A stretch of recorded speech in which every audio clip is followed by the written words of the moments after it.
TTV Dinakaran அவர்கள் கடுமையாக சில வார்த்தைகளை பயன்படுத்தினார். நடுவில் ஒரு 6 மாதங்களாக பயன்படுத்தாமல் இருந்த வார்த்தைகளை எல்லாம் பயன்படுத்தினார்.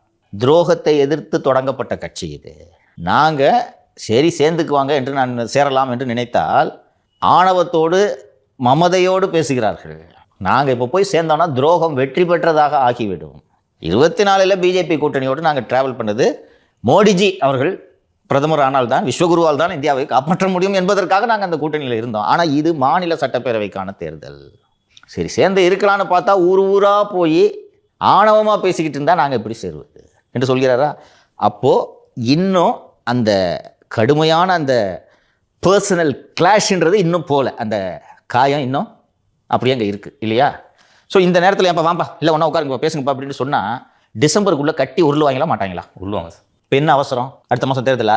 இல்லை அதை விட ப்ரையாரிட்டியான தேர்தல் எது பிஜேபிக்கு? பீகார். கரெக்டா?